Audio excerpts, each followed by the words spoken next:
Hey guys, Sure Shot Midget here. So I'm doing a video on a Polar Star H&K 416, so CQB specifically. So this is, I think his name's Matt. I picked it up at a Solid Airsoft to work on, so he left it there to get it installed basically and tuned. So basically the externals, it's a VFC 416 CQB. Okay. Some people aren't fans of 416s. I don't really mind them, honestly. I kind of like the rail system. It's not very light. It's kind of heavy. You know, it's not modular, so you can't take the rails off and on. But honestly, I like it. I don't care for the front of the body because they're very picky with mags. I did tell the owner that I use GMP mid caps and these fed 100%. So I told him if his mags don't feed, get a box of those. You know, standard VFC 416 stock, which I do not like. Don't like the pistol grip either. It's a nice metal body, perfect, in like great shape. It's got a rotary hop-up. It's got a stock bucking and a Angel Custom 6.01 inner barrel. It's steel. You know, the quad rail, front sight, back sight. There's sling loops on the gas block here. Basic flash hider. Pretty much it. Like I said, the upgrades on the inside is just the Angel Custom barrel. I don't think there's, I did not open up the engine, so I don't know if there's a new poppet in here or not, but it's got standard FCU. It's got a Wolverine JST LiPo. I did the settings, I put close bolt. That is the only settings that I messed with. Close bolt, that's it. And basically, close bolt will just increase your trigger response by quite a bit, honestly. So for CQB scenarios, you'll be able to get your shots off quicker. Really, any scenario.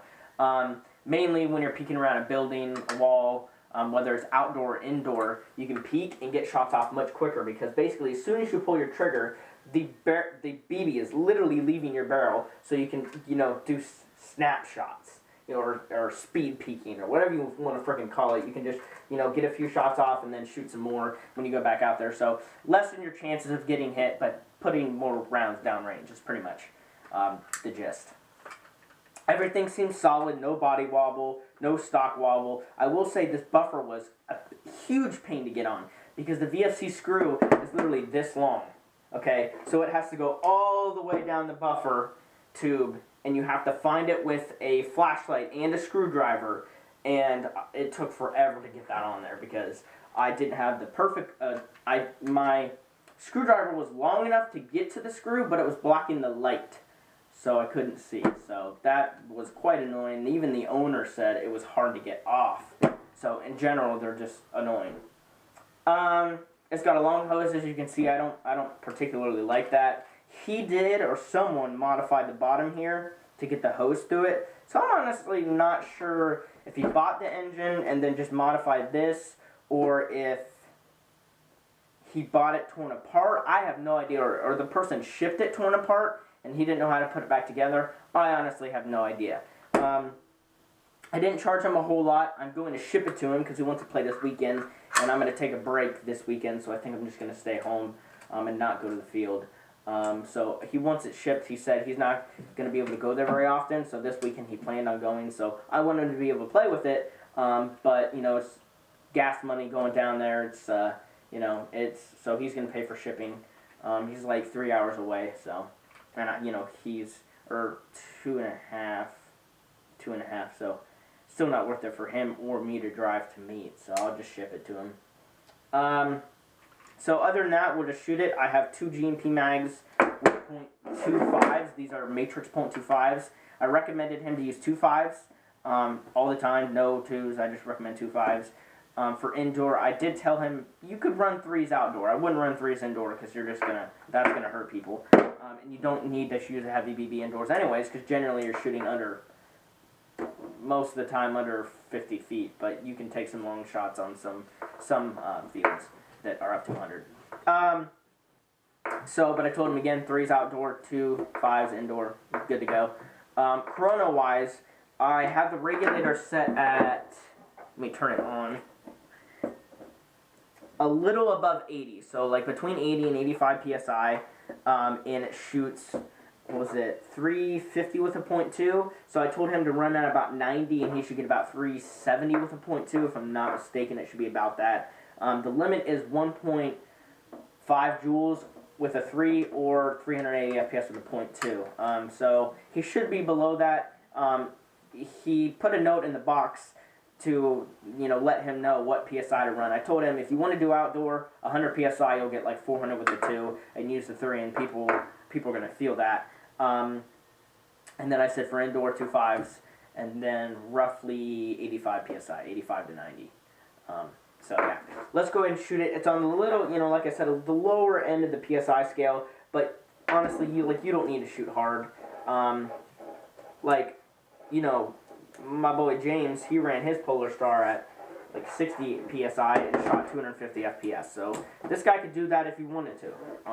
Some people are all about FPS, but honestly, I would just run 85 if I were him, and he'll be shooting probably 360 with the 2. So he could jump it up to shoot 380 at the limit, but it's honestly not worth it to me. Okay, so as far as air efficiency, I can tell this engine is air efficient compared to my V12. The S&Ps and some other engines are, Infernos are more air efficient than the Fusion engines, but the Fusion engine, being a dual solenoid like a V12, it's crazy how much more efficient this is compared to the V12 when they're both dual solenoid. So I'm trying to get mine more air efficient. Mine shoots great, it's just the air efficiency. That's the only thing I want to change. If I can get air efficiency like this, then I have absolutely nothing to complain about my gun. So I don't know how much ammo's in here. I don't think it's full. So let's just go ahead and shoot it.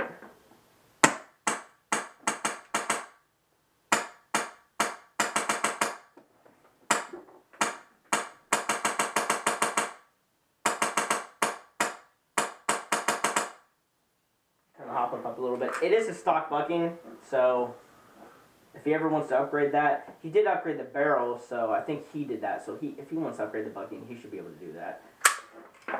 I told him it shoots okay for stock, and it might need a break-in too.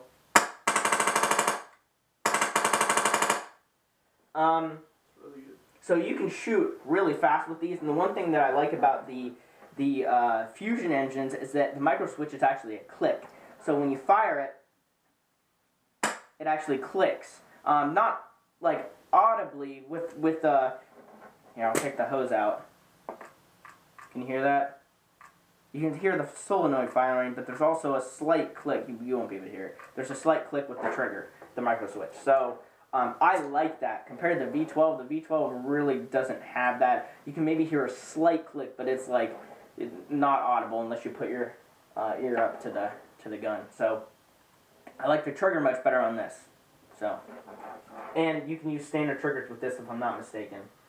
You might have to get HPA triggers. I don't know for sure. I've heard of people using standard AG triggers in these. Don't know if they take modification or not.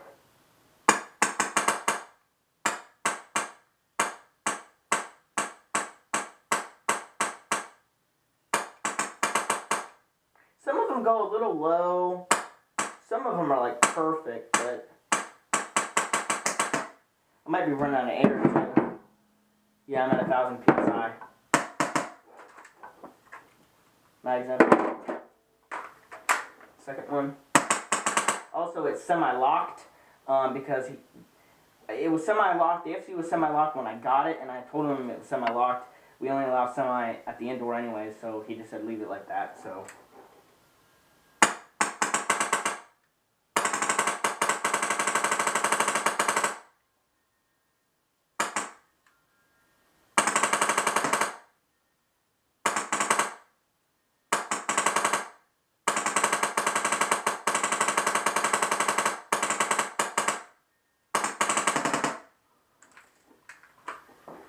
So, yeah, shoots pretty good. I might mess slightly with the dwell. The dwell is probably what I need to adjust slightly on this. Everything else is good to go, though.